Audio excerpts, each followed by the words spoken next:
I think that the 6 areas of implications that I want to go into are as follows. One is you're going to need to think about growth in very granular terms.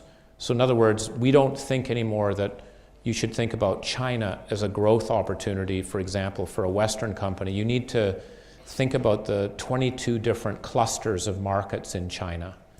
You can't think about the United States as a whole because there are 75 different growth pockets that are in that area, and there are about 50 depressed areas. So you have to be very granular in terms of the markets that you look at.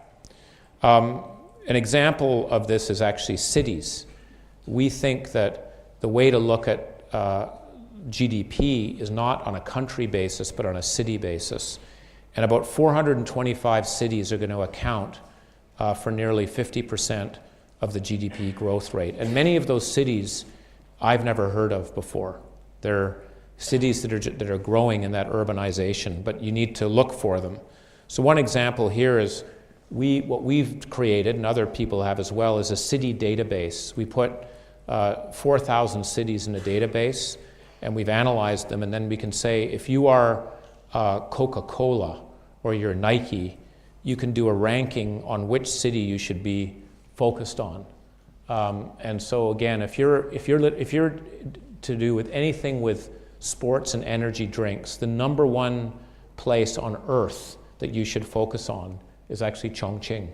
You know, but most people I can tell you in Nebraska would not be thinking of Chongqing in the system as the area they need to move to. You can see, by the way, a lot of Chinese and Asian cities in this group. Facial moisturizers, spirits. The #2 places in the world for spirits, this is in 2025, even with all the anti-corruption things that are going on, is Shanghai and Beijing.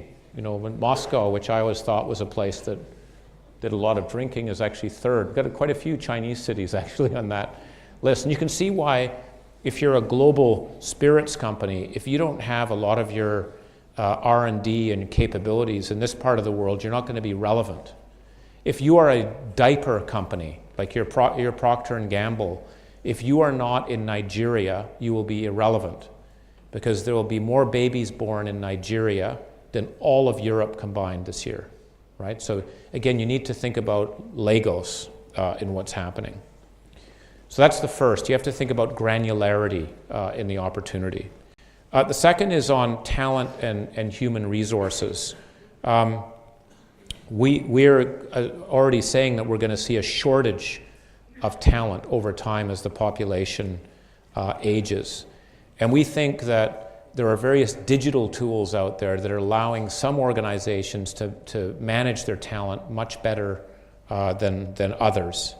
Again, 38 to 40 million people short of workers in higher education by 2020 is a number that we look at.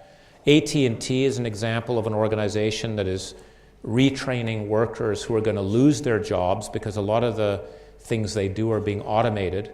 But what AT&T is doing in conjunction with a university like Tsinghua, this one's Georgia Tech, is providing retraining opportunities for their employees. And if they certify, they then get jobs. So they aren't just laying people off, they're figuring out how to retrain them. And so they're taking ownership for those employees. There's a lot going on in data analytics and HR. I'm not going to, for the sake of time, go through that. This is an area that we've actually written a lot about, again, but for the sake of time, I'm not going to go through it. I'm just saying how you manage talent and use digital data and technology is going to be an important part of what people do. Designing flexible organizations is a third area. All companies that we see in the world today are delayering. They're trying to go from having 15 levels to having as few as 3. Because with technology, with talent that's more educated, with the speed in which the world's moving, you can't have a long chain in how things move. So this is why the organization of the future will be important. I showed a picture. The picture on the right is Apple. I've spent time, I looked at the Apple organization chart with Tim Cook. And it's not a classic McKinsey chart where you have boxes. You have a CEO and then an executive team and then you have their direct reports. You know, the kind of classic org chart. For Apple, it's the circles. And I was saying, you know, how does that work? And what I've discovered is that, first of all, Tim Cook has 17 people reporting to him.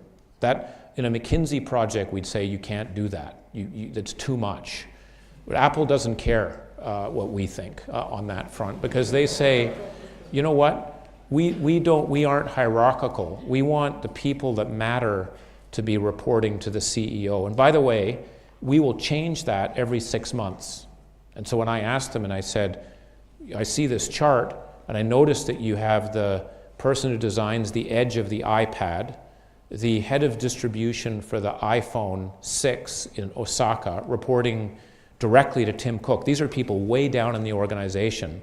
And I said, well, how does that work? And he said, these are the most important things that I need to focus on. And in 6 months, I'll change it, like I'm sure you do in McKinsey. We don't. We're pretty rigid in how it is. And I think thinking about how we move that along is going to be quite an important part of it. So flexibility, agility, flatness in organizations is going to be a very important part of it. Hire is actually a leading company in this example. They have gone through what I think is one of the most innovative, bold moves in the last 5 years. There are 80,000 people that were in the traditional structure, that pyramid structure, and they broke it down into 2,000 independent units, a very bold thing to do. And they did that because they wanted more agility and speed, people feeling more accountable for different parts of the business, different regions of the world.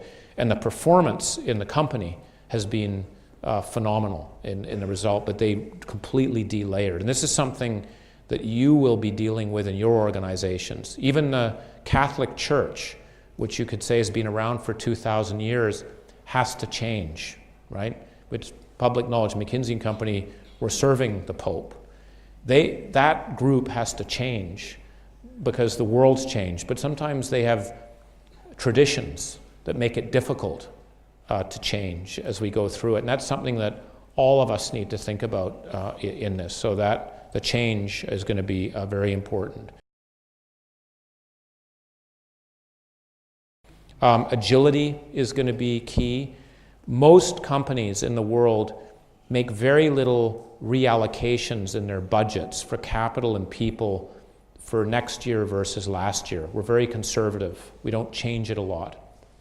What we found is that those companies that reallocate their capital and people at a significant level, up to 20% a year, perform better over time.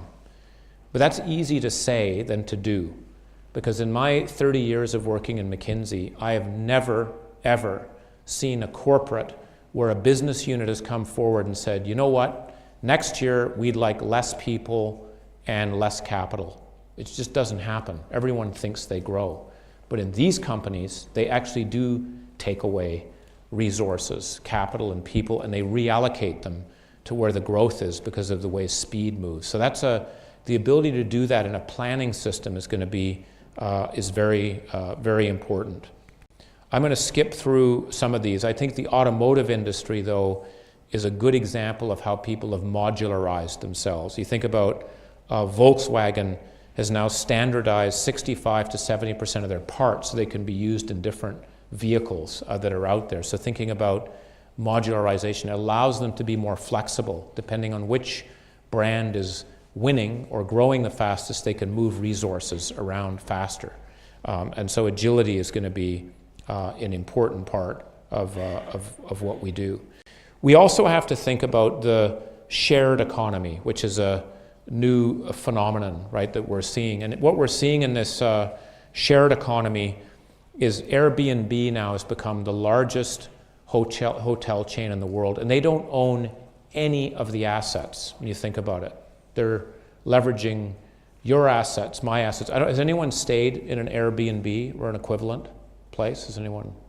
Wow, it's a lot more people than with the health bans they're here. And this is becoming just a normal way of doing things. When you think about the automotive industry, think about the implications of what this is going to mean for the driverless car, what Uber does, what car sharing is going to do, as to whether we need to manufacture as many cars as we see out there.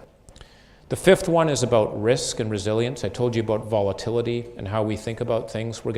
It's a world that we have to be thinking about. The way I would look at this, and I learned this from the founder of Oak Tree Capital, he basically said that in his time as a CEO, he operated in a world where the world had a very sharp probability distribution. You know, if you were here or there, you actually did quite well. And that's when things were less volatile.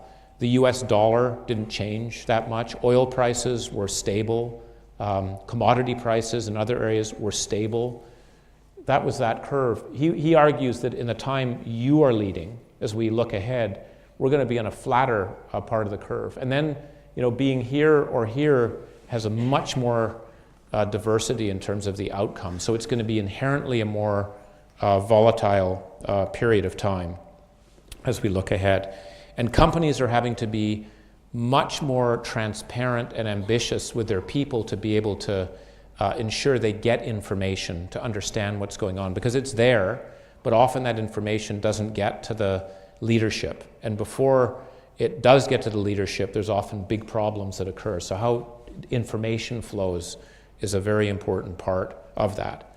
There's hacking that's going on. This is one of the biggest fears of CEOs in the world today, just the number of attempts that are being made on businesses. It's one of my fears in McKinsey. The biggest fears is being hacked, our client data being released, or our emails. I sometimes imagine the way we write to each other. What if that went public? My view now is assume that every email you write will become public at some point. And then are you comfortable with what you've written to someone in that environment?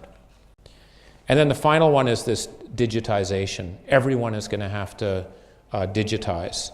And, you know, I've mentioned about the attacks. This is a bank. This is, if you look at a Lloyd's Bank website, every single service and product that they offer is being attacked by a startup in what happens. Not all will be successful, but that's a very different world than when I did banking 5 to 6 years ago in terms of the competition that you actually see.